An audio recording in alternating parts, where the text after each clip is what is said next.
Nuevamente estamos aquí en el programa Conversemos de, que es transmitido por la señal televisiva de la Unión Nacional de Periodistas, Núcleo del Guayas. Hoy conversemos de Guayaquil Bicentenario, proyectos viales. Para esto tenemos a un invitado especial que va a ser presentado por Julia. Colega. Gracias, buenas tardes. Nos acompaña el ingeniero Ciro Andrade Núñez. Él es graduado en la Universidad de Guayaquil. Tiene una especialización en carreteras, pavimentos y equipos de construcción. Ha sido docente de la Universidad de Guayaquil y también en la península de Santa Elena. Tiene obras en base a su profesión como la autopista Guayaquil-Manta, autopista Guayaquil-Salinas, puente El Velero y Marginal del Salado, asimismo el quinto puente para Guayaquil. Ha sido consultor del mismo, puente La Calle de la A en Guayaquil, puente Reventador Sismotec 2013. Participaciones en estos estudios viales. Bienvenido, ingeniero. Muchas gracias por la invitación de tan importante institución. Es para mí muy agradable el estar con ustedes para, primeramente, difundir el alcance del proyecto del cual participamos. Y la intervención de los periodistas es muy importante porque ustedes publicitarán y divulgarán las propuestas nuestras. Quiero agradecerles permanentemente porque a través de ustedes podemos lograr algo de lo que está implantado en ese libro. Muchas gracias, ingeniero, y nuevamente bienvenido. Hoy vamos a continuar analizando sobre esa importante obra que lanzó el grupo Guayaquil Bicentenario, doctor Raúl Clemente, Pancho Francisco Huerta Montalvo. En él vamos a analizar esta vez sobre los proyectos viales, que es un tema que usted lo conoce a fondo y es su ponencia que está en este libro, ¿no? Usted es parte de este grupo Guayaquil Bicentenario, ¿no? ¿Desde cuándo lo está y cuáles son sus aspiraciones? Ya, pertenezco al grupo desde el año 2018, en las reuniones que iniciamos en el Colegio de Ingenieros con la presidencia del ingeniero José María Fuentes, que va a estar en la entrevista después mío, y el gran apoyo del doctor Francisco Huerta, que impulsó muchísimo el avance nuestro. El alcance nuestro fue preparar una serie de ideas, ponencias, perspectivas que podían servir o que pueden servir a los políticos para avance principalmente de Guayaquil como ciudad e incorporado a la región, ¿no? Es decir, proyectos que servirían Guayaquil y la región. Los temas viales que expongo creo que son muy importantes para ese avance. Así que usted me dirá, pues, si alguna Julio. pregunta. Sí. ¿Cómo se siente ser parte de estas listas de profesionales, historiadores que han plasmado sus ponencias precisamente en este libro, Guayaquil frente al futuro, ciudad, región 2035-2050?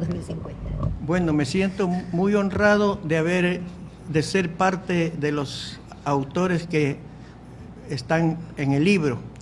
Muy honrado y muy satisfecho de presentar mis ideas y mis propuestas para el avance de la ciudad y la región, porque creo que hay muchas cosas que el profesional o el ingeniero civil puede contribuir a plantear para su desarrollo. Dentro de mi vida profesional, casualmente hace 15 años trabajé bajo las instrucciones del ingeniero Tom Lara y del ingeniero Luque en el trazado y trabajo de campo del quinto puente.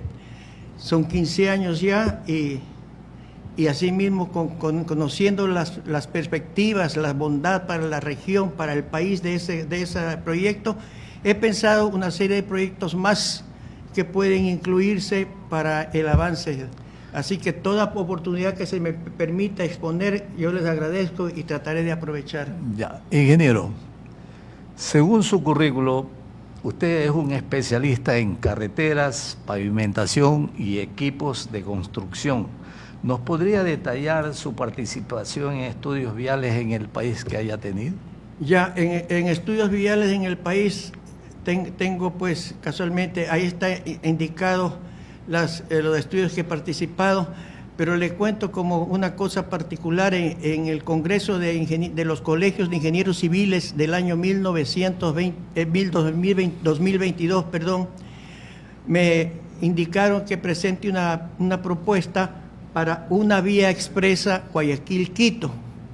Entonces presenté en ese Congreso del 2022 la propuesta de una carretera expresa Guayaquil-Quito, que sería, ahorita son pues 8 horas de viaje, sí, y la idea mía es para hacer menos de 3 horas, una vía expresa, una vía que no es invento mío, sino que la usan en el primer mundo, la usan en China, la usan en Estados Unidos y últimamente en Brasil, en Colombia y en Perú también se está haciendo algo. Entonces son las carreteras elevadas, que no afectan al ambiente y permiten circular a 90, 100 kilómetros por hora.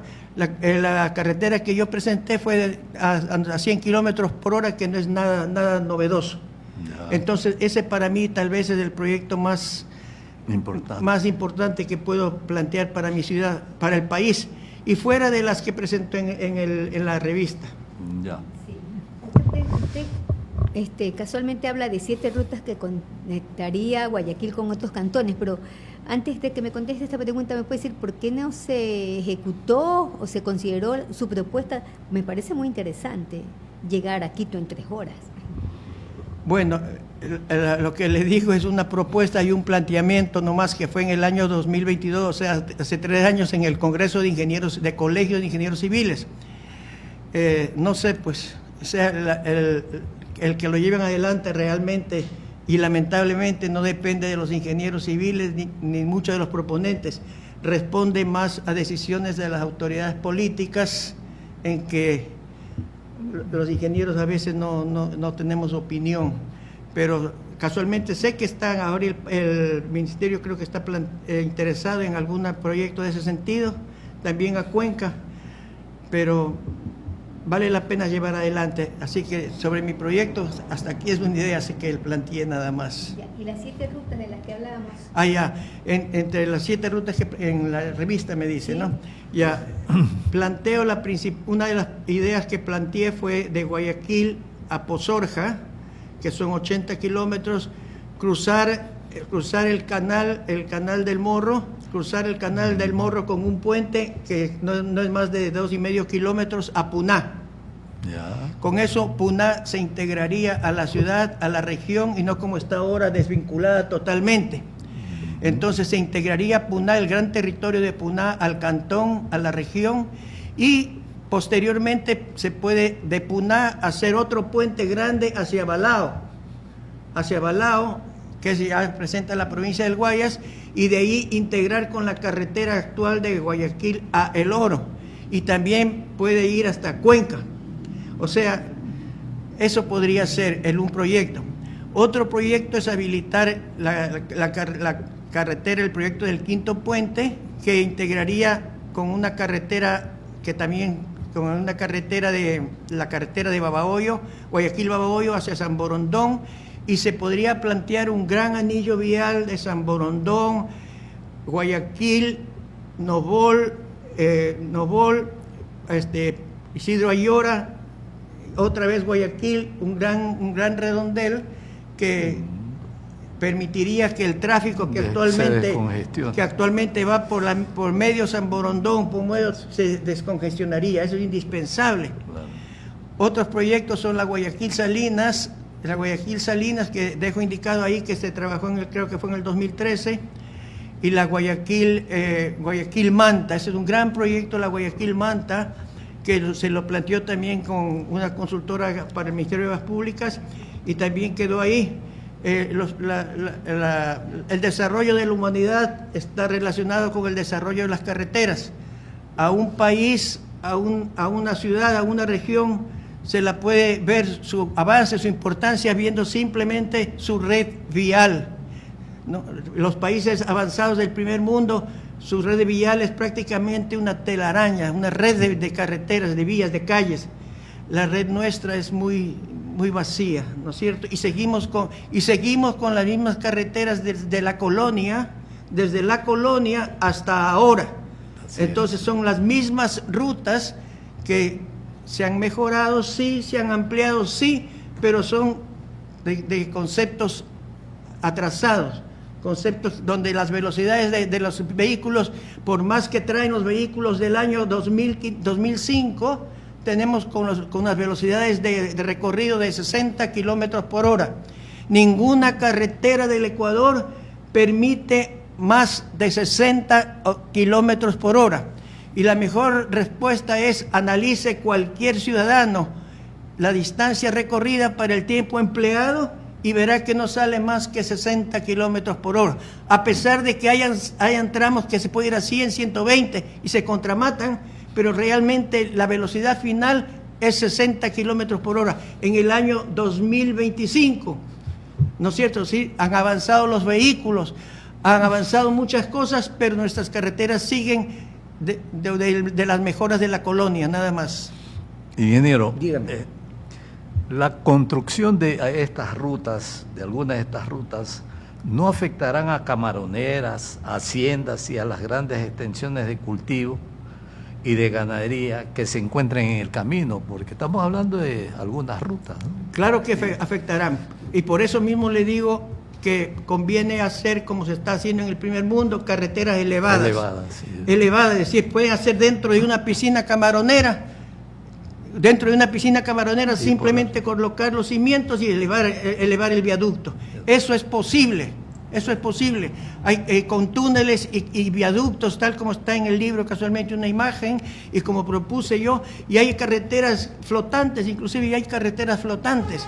O sea, nosotros seguimos con la mitad, en cuestión de vialidad, seguimos con la mitad de comienzos del siglo pasado, ¿no? Mejorando las carreteras de la colonia. Todas esas carreteras son producto de lo que había en la colonia. Ingeniero, ¿qué planteamiento en viabilidad urbana para Guayaquil usted ha hecho? Ya, en vialidad urbana planteé... Para el Gran Guayaquil. Para el Gran Guayaquil he planteado dos cosas fundamentales, ¿no es cierto? Para atravesar Guayaquil desde más o menos el recinto Nato hasta el puerto, que esos son los dos extremos, propongo asimismo una ruta elevada, un viaducto elevado, ¿no? Para que se llegue de un lado a otro a una velocidad con 80 kilómetros por hora, que nada, con unos 5 o 6 enlaces con la ciudad. Eso sería muy importante. Y otro,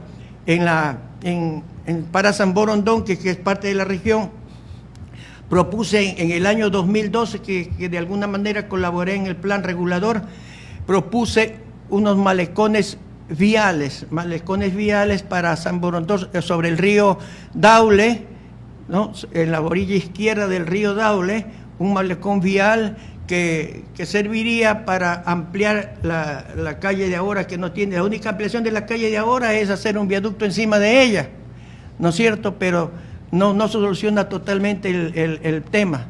Tal vez el tema con otra vialidad puede ser un viaducto, un malecón vial sobre el río Daule, desde más o menos desde cerca del Dorado hasta donde está ahora el Puente Nuevo, un carril vehicular de doble sentido, que me decían puede ser en superficie, puede ser elevado, que sería la solución, y con un puente más que una con Guayaquil a la altura de la Aurora, tal vez. Ese podrían ser los dos vías, proyectos principales para Guayaquil. Ya, ingeniero, ese viaducto elevado que está usted planteando, que va de norte a sur hasta el puerto, ¿tendría entradas y salidas de vehículos durante su trayecto, o va de principio a fin nada más. Tal vez... ¿No es necesario? Tal vez, bueno, posiblemente convendría unos 3 o 4 enlaces con la ciudad, sí, tal vez. No, el proyecto es simplemente una idea macro, pero sí podría tener tal vez unos 4 o 5 enlaces, sí, para llegar a atravesar la ciudad. ¿Qué nos puede decir del proyecto del Puente Sur de Guayaquil y la situación actual de los terrenos de ese sector? Ya. Como le decía, el puente, trabajé en la localización de la carretera en el año 2010, por instrucciones de los ingenieros Lara y Núquez. Eso fue en el 2010, los terrenos estaban prácticamente incultos, ¿no? Como han pasado 15 años y los agricultores nuestros conocen pues que se va a hacer eso, ya la mayoría de esos terrenos están en cultivo. Algunos han hecho camaroneras, bastantes, entonces, ¿qué se le presenta? Un gran costo de expropiación. Frente a eso, yo sugiero que en las partes conflictivas de expropiaciones puede hacerse pues un viaducto elevado en las partes. Y no conozco, en este momento, cómo está, he oído que están avanzando en el Consejo Provincial del Guayas ya en parte del proyecto, pero no conozco exactamente en dónde están, licenciada. Ya, ingeniero, según su ponencia en el libro, y ya usted algo enfocó del tema que le voy a preguntar, destaca el plan integrador con vialidad Guayaquil-Quito. Y según una gráfica del libro que ya la pasaron anteriormente, se trataría de una espectacular obra para mí. ¿Qué nos podría comentar al respecto? Porque es algo extraordinario que sería fabuloso si se hace realidad eso. Ya, sí, sobre esa también sería una vía expresa, es una vía directa, digamos, ¿no? Para que los vehículos vayan hasta 100 kilómetros por hora, que no es nada del otro mundo aquí. Así es. Entonces, esa sería una vía directa que tal vez podría tener algunos contactos, enlaces, por ejemplo, puede ser por Babahoyo, puede ser cerca de Quevedo, con la Tacunga, y tal vez en Aloa podría ser, con no más de 4 o 5 contactos, y permitir pues el flujo. Por eso le digo que sería para eso 3 horas y media de viaje, o 3 horas sería pues un beneficio grande, ¿no es cierto?, frente a las 8 horas que circulamos ahora y a 60 kilómetros por hora ahora, tal como dije antes. Sí. Ahí sería a 100, que circulan a veces a 100 kilómetros por hora en las carreteras y se matan. Ahí no tendrían ese peligro. Así es. Pero sí sería conveniente. Sí. Y dentro de sus conocimientos, ¿qué ha pensado para San Borondón, el lugar de la Puntilla, la T Maravillas? ¿Qué ha pensado? Ya, para San Borondón, como le digo, pensé un malecón vehicular. Y de ahí de San Borondón a la T, propongo pues todavía en superficie ampliar una vía, hacer una vía con carriles exclusivos en un lado y carriles que se permitan a todos los demás compartidos, puede ser. Y también hacia Salitre y hasta el propio poblado de San Borondón se pueden ampliar las vías, ¿no es cierto? O sea, pero hay que encarar ahora antes que las cosas se pongan peores. Fíjese cómo está creciendo San Borondón.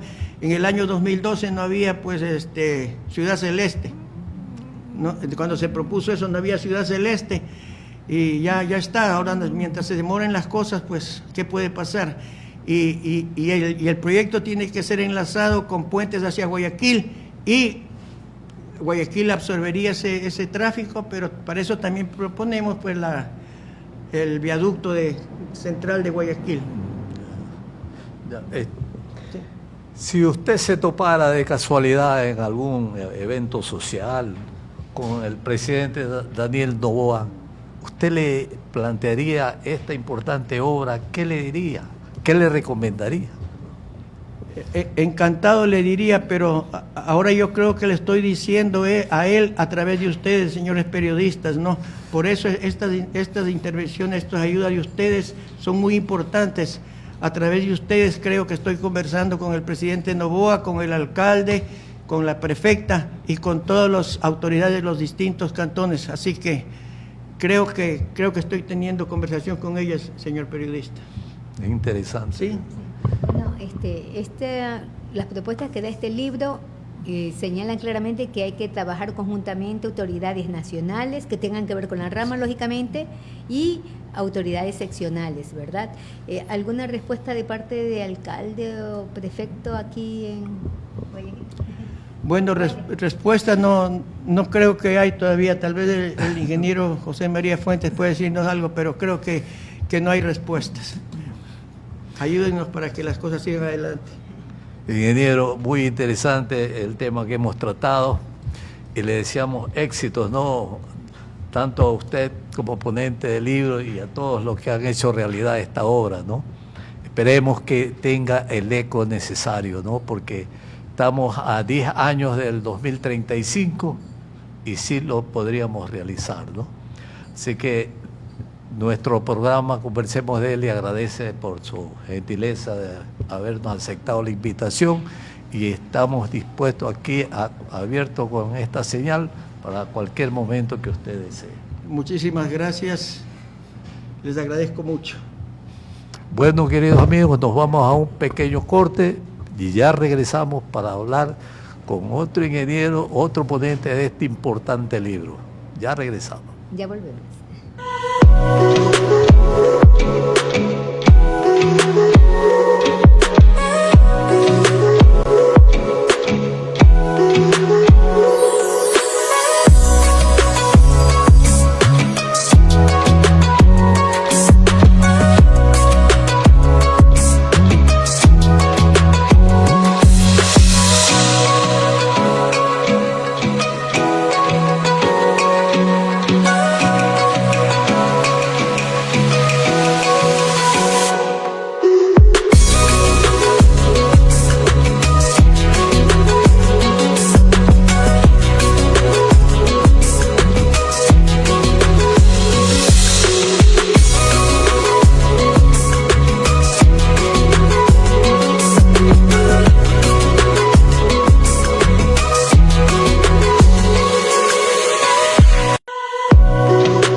Ya estamos de regreso, queridos amigos, aquí en Conversemos de.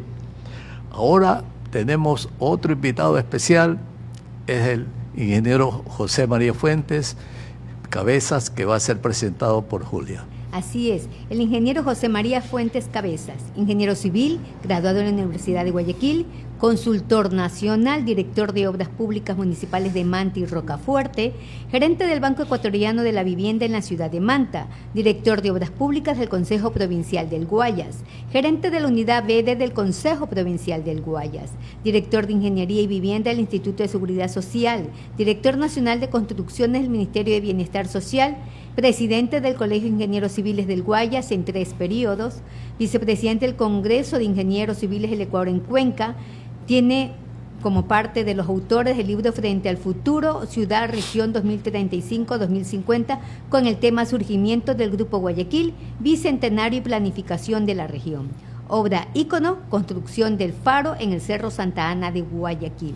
Tiene experiencia profesional en contactos con el Consejo Provincial del Guayas, consultorías nacionales, DINAPER, EMAPAC, DINASE, Junta Nacional de la Vivienda, la muy ilustre Municipalidad de Guayaquil, MAVE Ecuador, Corpecuador, Ministerio de Educación, Ministerio de Agricultura, entre otros. Asimismo, preparación en los estudios de caminos viales, de autopistas Guayaquil-Salinas, topografía longitudinal y transversal del río Daule para el embalse Daule-Peripa.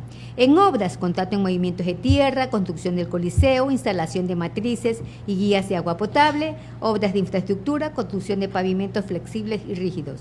En fiscalización, contratos en la construcción de colegios, de edificios, de estructura metálica, infraestructura vial, sistema de riego tecnificado. Una amplia trayectoria. Buenas tardes. Buenas tardes y muy agradecido por la apertura, la gentileza que han tenido de invitarnos. Nos sentimos congratulados y qué bien, digamos, de reiterar la frase de quien me antecedió en la palabra, el ingeniero Ciro Andrade, que qué bien que estén dándonos apertura los medios de comunicación, que son una representación profesional que también tienen que sumarse a esta gestión, porque esto es una concertación de todos quienes integramos la sociedad. El problema está dado, la solución también tenemos que darla todos, porque el problema es de todos, la solución también tiene que venir por ahí de parte de todos. Así que muy agradecidos y estamos aquí listos para las inquietudes que se puedan presentar. Nuevamente, bienvenido, ingeniero José María Fuentes. Usted es parte de esa extensa nómina de expertos profesionales e investigadores que con sus ponencias han hecho realidad el libro Guayaquil Frente al Futuro, Ciudad-Región 2035-2050. ¿De qué se trata este laborioso trabajo que para mí no ha sido nada sencillo? Indudablemente siempre todas las cosas tienen un principio, ¿no? En el año 2016 comenzamos con nuestro querido amigo doctor Huerta, quien no está, pero sí está, digo yo, que con su visión de ser un visionario de qué necesita Guayaquil. Se aproximaba el Bicentenario, nos reunimos en el 2018 a hablar específicamente de este tema. Dice, bueno, como guayaquileños con cédula o sin cédula, ¿qué le ofrecen ustedes a Guayaquil para el Bicentenario? ¿Qué creen ustedes que debe tener Guayaquil? ¿Cómo debe de ser Guayaquil en el futuro? ¿Qué recomendarían ustedes que han alcanzado, digamos, el conocimiento académico? Creo que estamos todos en el deber de retribuirle a nuestra ciudad ese conocimiento. Así que lanzó la carta en la mesa y, bueno, los que estuvimos ahí nos comenzamos a mirar, bueno, las páginas amarillas. Indudablemente que despertó ese fervor cívico y el resultado es el libro. Indudablemente nacieron las inquietudes y nacen las ponencias. Una de las ponencias mías, digamos, o mi ponencia, es lo relacionado a recordar frases de la cátedra universitaria. Un profesor de estructuras nos refería durante el año a la planificación, nos lo decía una vez en la clase, hasta que llegó fin de año y nos refregó. Dice, hablamos de la planificación durante el año. Ah, wow, sí, cierto, ¿no? Bueno, y nos dijo que es la planificación, es lo fundamental para todo desarrollo en toda actividad. Si nosotros no programamos las actividades diarias nuestras, no terminamos un día ordenado. ¿Y cómo nace la planificación? Con las interrogantes ¿por qué?, cómo, dónde, cuándo y con qué. ¿Por qué? Porque hay una demanda, hay una necesidad. ¿Cómo la vas a acometer? Conforme exija la demanda y de acuerdo a las normas y especificaciones que exijan para cubrir esa demanda. ¿Dónde? En el sitio que los GAT deben señalar, porque ellos tienen el control de la utilización de suelo, para decir, señores, en esta área es la apropiada, aquí no me va a construir usted un hospital porque es área hospitalaria, aquí es el lugar apropiado porque ellos hacen el estudio de suelo. Entonces, ese sería el lugar donde debería implementarse la necesidad. ¿Cómo? ¿Dónde? ¿Cuándo? Cuando tengamos ya los estudios de prefactibilidad, factibilidad, el anteproyecto y el proyecto. ¿Y con qué? Que es la parte más intrigante a veces de los administradores, que no contamos con los recursos. ¿Cómo vamos a hacer esto? Ahí está la gestión del administrador, pues, con los recursos que le corresponden por parte del Estado, claro, y hacer la gestión. Hay los créditos no reembolsables, hay los créditos multibancarios a nivel internacional, y por último, señores, la concesión, pues, como se están llevando algunas obras ya actualmente en el país, en que al Estado no le cuesta nada invertir un centavo. Hay empresas que vienen, ofrecen la obra y la recuperan en base a un cobro de un peaje, por decir, en la parte vial. Entonces, hay mecanismos. Yo recuerdo, era estudiante de primer año cuando se adjudicó el puente sobre el río Guaya, Guayaquil, Puntilla, Durán, que se le adjudicó a una empresa italiana, y ellos la entregaron en el tiempo menor al establecido. O sea, hay muestras de que sí se pueden hacer las cosas. Es ahí donde yo digo, ya con los años que tengo de vida, que esto depende de voluntad, de tomar la decisión de quererlo hacer. Y perdón que refiera a un personaje sin ser apasionado, pero que dio muestras de que cuando se quieren hacer las cosas se toman decisiones y se las hacen. Permítame mencionar al ingeniero León Flores Cordero de Rivadeneira. Guayaquil, lo que tenemos de Guayaquil, producto de su gestión, y que la amplió y la corroboró el abogado Jaime Nebot. Entonces, señores, hay muestras de que cuando hay voluntad para hacer las cosas, se tienen los resultados. Y además, nuestro país, nuestra ciudad, nuestra región, cuenta con los profesionales capaces y suficientemente preparados. Imagínense que hay consultores que son llamados al exterior para consultar sus conocimientos académicos. No sé por qué siempre me pregunto yo ese divorcio entre la autoridad administradora y la academia. Ingeniero, bueno, usted ya lo mencionó, este libro nace del Grupo Guayaquil Bicentenario por la iniciativa del doctor Francisco Huerta Montalvo y bueno, y lo que se le pidió que aportara a cada uno para Guayaquil. ¿El doctor Francisco Huerta estuvo siempre reunido con ustedes para estas propuestas o cada uno presentó su propuesta independientemente? Bueno, aquí se estableció una hoja de ruta y nuestro director era el doctor Francisco Huerta Montalvo. Nos reuníamos en Diario Expreso, donde él era subdirector. Sí. Nos reuníamos en el Colegio de Ingenieros, en aquel entonces yo era presidente. También nos reunimos en el Colegio de Arquitectos en algunas ocasiones. Y él estaba siempre presidiendo y dirigiendo este asunto. No es que estábamos de forma aislada. Le decía una hoja de ruta, nosotros llamamos en ingeniería el famoso cronograma de actividades, en donde hacemos un seguimiento diario, semanal, mensual, y para que se cumpla en el periodo establecido. Así se desarrolló esta gran obra, haciéndole un seguimiento y cada vez haciendo la autocrítica, porque alguien presentaba en principio las ideas y para plasmarlas había la autocrítica, ¿no? Claro. Que él mismo las promovía y nosotros también decíamos, bueno, ¿y por qué esto? ¿Y por qué no lo de acá? Y bueno, y se fue puliendo, se fue, digamos, afinando los temas de cada uno de los ponentes, ¿no? Ese fue el mecanismo como se llevó a efecto esto. Qué bien. Por eso es importante mencionar, ¿no?, que el libro está dedicado a la memoria del doctor Francisco Huerta Montalvo en reconocimiento a su iniciativa, a sus méritos cívicos, diría yo, y a su importante legado que ha dejado a las presentes y futuras generaciones. ¿Es así, ingeniero? Indudablemente, esto es, ¿qué le digo?, debería ser muy analizado y considerado y tomado de muestra por todos, ¿no? Como les decía yo, dado el problema, tenemos que preocuparnos de la solución y además transmitirle a las generaciones que nos siguen. Primero que tenemos que dejarle un legado. A ver, yo digo retribuirle a la sociedad lo que la sociedad invirtió en nosotros para podernos educar, porque a través de los tributos se mantienen los centros educativos donde nos logramos formar. Ya. Estamos en un deber cívico y moral, perdón que lo diga yo, en que tenemos que retribuirle por nuestra ciudad ese conocimiento alcanzado. Entonces, creo que por allí va la posición nuestra en que tenemos que transmitirle a las generaciones futuras, nuestros hijos, nuestros nietos, nuestro entorno, nuestra sociedad. Por eso qué importante que ustedes nos están abriendo los espacios para que ojalá haya eco, ¿no? Usted mencionó al inicio, Sí. licenciado, que es lo que se busca. No queremos que este libro sea uno más, Que un vaya a la comentario biblioteca. más de los que tantos tenemos. Archivar. Yo digo en mi vida que tengo de existir esta retórica que todos los días hay entrevistas, comentarios excelentes, muy interesantes, gente muy versada, pero se quedan ahí. Sí. ¿Qué pasa? ¿Por qué no toma cuerpo esto? ¿De qué depende? Digamos, ¿por qué ese distanciamiento entre el administrador con la sociedad, ¿no? Con la sociedad. Y además nosotros no estamos presentando querellas, mi querido licenciado y licenciada. Estamos proponiendo, estamos haciendo planteamientos. Y esto debe de ser, digamos, por lo menos atendido en la medida, porque no estamos diciendo que sea así.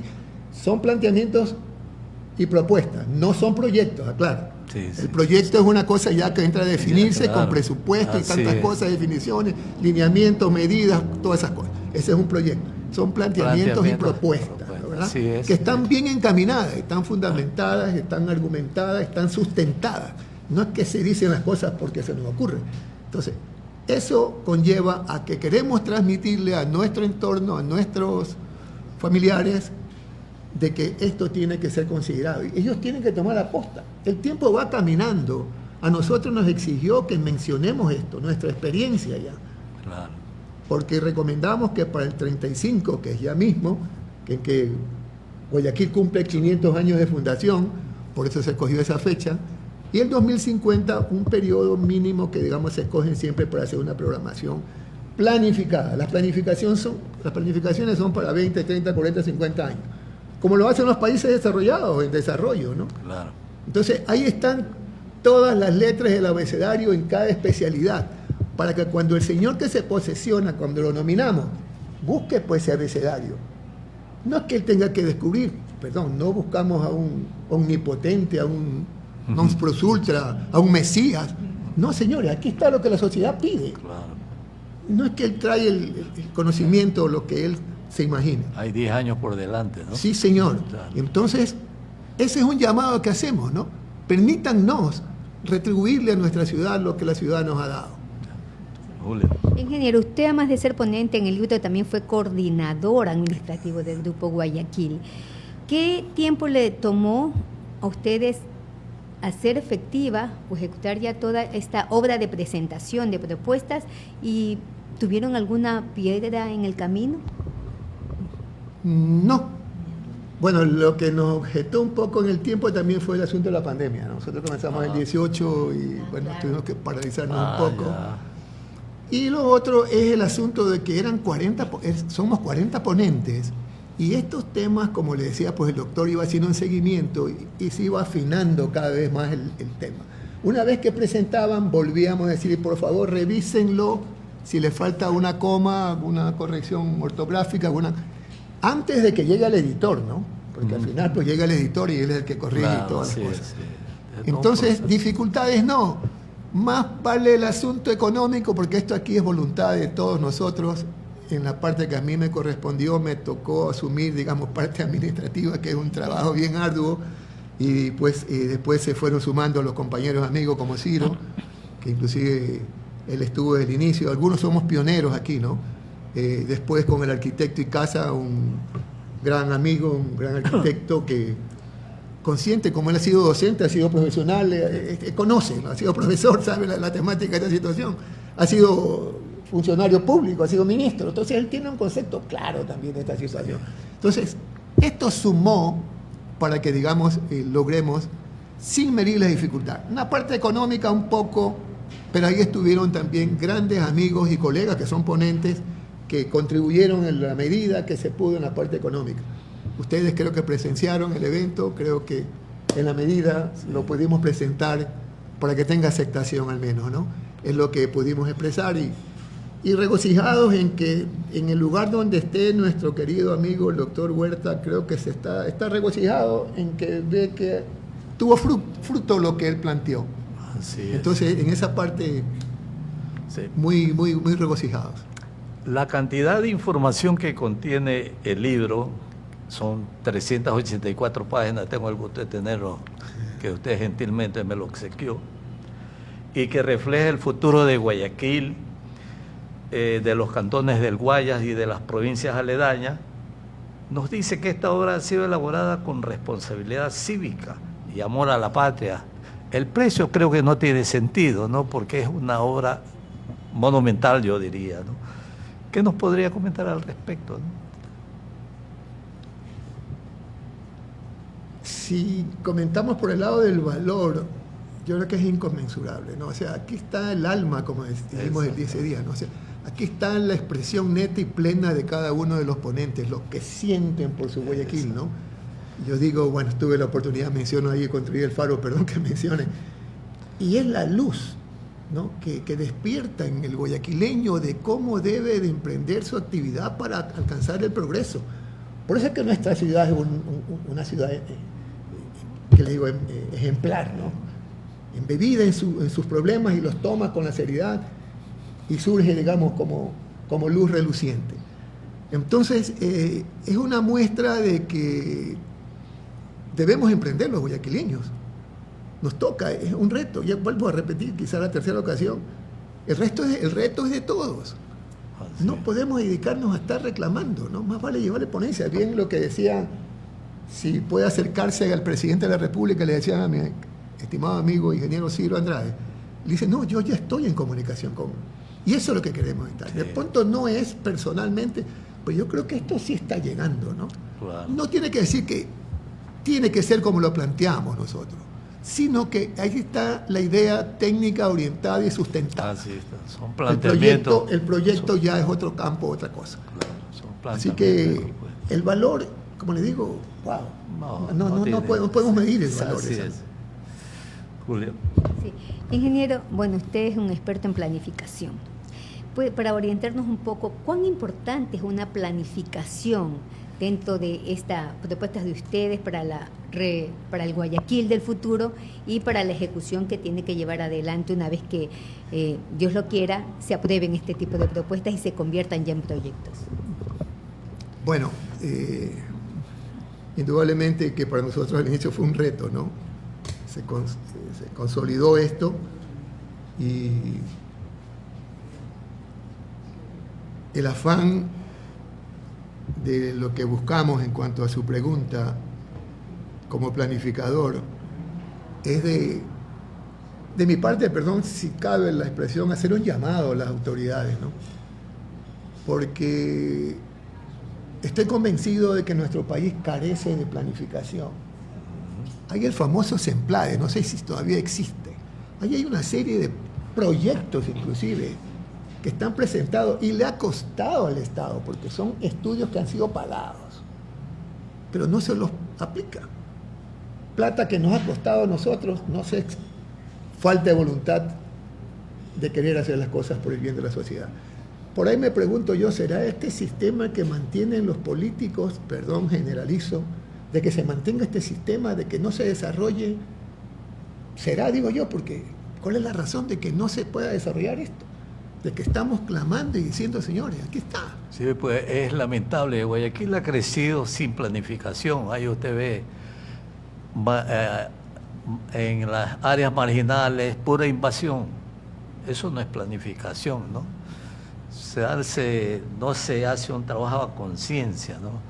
Entonces es importante, vemos que la planificación es necesaria como el lugar, ¿no? Indudablemente, licenciado y licenciada, yo enfatizo mucho esta palabra en mi ponencia, porque a mí sí me sembró cuando el profesor de estructura nos señaló eso en el fin del curso. Si no planificamos, no se logran los objetivos. Nosotros los ingenieros civiles todo lo manejamos a través del cronograma, y ahí es la pelea. Usted tiene que hacer hoy día 20 metros cúbicos según su cronograma, le dice el contratista, no hizo, ¿por qué? No tuvo el equipo, no tuvo el personal, le falló esto, mañana tiene que reponerlo. Entonces hay que hacerle el conocimiento. Y aquí viene la parte importante que creo yo que, dice, el Estado lo mantiene la Constitución. en que permite que el ciudadano ocupe la bendita llamada silla vacía. ¿Por qué no podemos ocupar la bendita silla vacía para estar en relación directa con la administración? Obvio. Y aquí deben estar nombradas unas comisiones, que dice que las comisiones a veces no funcionan, pero para hacer seguimiento, pues, así como el fiscalizador le hace el seguimiento al contratista de que cumpla su cronograma. La ciudadanía, semanalmente, cuando se reúne el consejo, qué sé yo, la prefectura, los ministros, qué sé yo, ahí esté por la representación, digamos, social. Está la ciudadanía y viendo el asunto, ¿se está cumpliendo o no? Refiero rápido, yo fiscalicé ahora poco un proyecto de riego para una zona aquí cerca de Milagro. Era un crédito con la CAF, y la CAF obligaba que los beneficiarios tenían que estar en todas las reuniones enterándose, preguntándose, informándose de cómo van a beneficiarse con ese proyecto. Eso tiene que hacerse. La CAF lo imponía, si no, no desembolsaba los valores, los créditos. Pero ya hay mecanismos. Por eso le digo, no sé, si es falta de voluntad. Ya claro, yo no estoy contra nada ni contra nadie. Yo soy un técnico y hablo desde el punto de vista técnico. Entonces, ¿para qué, vuelvo a repetir, para qué la formación? ¿Para qué nos desesperamos los padres que mi hijo estudie, ahora alcanza en 4º nivel y los chicos salen y no tienen orientación? ¿Por qué no la universidad toma esto? Yo lo haría, perdón que me persone como ciudadano. ¿Dónde está el reflejo de la cultura de un pueblo? En la universidad. En la universidad. Ahí está el reflejo de qué clase de formación tenemos, qué clase de cultura tenemos nosotros. Lleguémosle a la universidad, pues, con los gremios profesionales, con las representaciones de la producción, con los barrios. Ahí es donde está el problema, los barrios. Yo lo menciono aquí. Las representaciones barriales. Ahí nacen los problemas, pues. Aquí están las soluciones. Están planteando las soluciones en el libro. Sí, sí. Señores, para todo. Voluntad. Ojalá que en algún rato tengamos eco. Y esto es desinteresadamente. No queremos buscar, digamos, aquí ningún interés. Sí. Nosotros ya cumplimos, vivimos por ahí dando gracias con los recursos de la jubilación. Y ahí estamos. Sí. Ya, La polémica. yo, digamos, quería pedirles unos minutos, no creo que me voy a pasar, si no me cortan. Bueno, yo tenía un par de preguntas Ya, más. bueno. Sí, parece que ya... No, las el tiempo. preguntas. Sí. Ya, Sí. ya, bueno, tengamos otra oportunidad. Sí, así es. Ya. Lo técnico tiene solución. No es problema para que una sociedad se maneje, porque nuestro pueblo está preparado. Ya lo digo. Mientras subsista este tipo, digamos, que no nos vinculamos con la administración, vamos a continuar con lo que estamos.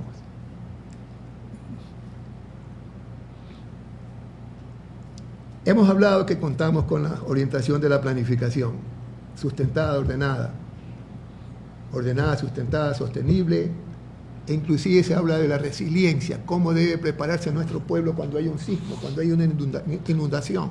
Aquí le hablamos de todas estas cosas. Y lo que sí quiero comentar, por eso pedí este par de minutos de pronto, es que nos preocupa un tanto como profesionales. No estoy en contra de la administración del alcalde, claro, pero sí me preocupa como ingeniero civil, que algún rato salió una publicación en que él está preocupado y quiere contratar el plan de desarrollo de Guayaquil, plan macro que le llama él. Y yo digo, ¿por qué contratarlo? No sé con quién, parece que se hablaba de una empresa extranjera, si mal no recuerdo. Primero, aquí tenemos los profesionales, que conocemos la problemática aquí. La idiosincrasia nuestra es nuestra, la manejamos nosotros. Yo tengo un ejemplo ahí en Esmeralda, contrataron a unos coreanos y vaya a ver cómo está esa vida allá. Entonces, sin mencionar que han habido administraciones anteriores que han contratado este tipo de servicios. Se los han entregado y creo que están guardados ahí. También le ha costado plata a nuestra población y no han utilizado. Entonces, yo sí quiero pedir a las autoridades que por favor consideren a la academia, consideren a los gremios de profesionales, como lo hacen en otros países. México, cuando quiere resolver un problema de cualquier orden, el gobierno acude a los colegios profesionales. Ustedes se prepararon, ustedes me responden por esto, señores. Retribúyanle a la ciudad lo que la ciudad les dio.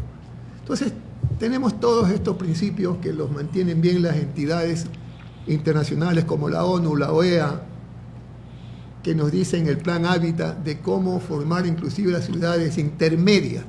Ahora cada 15, 20 kilómetros usted ya puede formar un núcleo de una ciudad intermedia donde tiene todos los servicios. No tiene para qué salir al centro de la ciudad, moverse más allá de 1 hora, 2 horas, porque ahí tiene todo. Todo existe, todo hay. No hay que descubrir nada. Falta voluntad, señores administradores. Perdónenme mi petición. Siempre a las órdenes, estamos en ese deber. Ojalá podamos tener eco. Muchas gracias. Ingeniero, se nos ha ido el tiempo, ¿no? Estamos muy agradecidos por su presencia y en cualquier momento, si Dios lo permite, este espacio cuenta para usted, ¿no?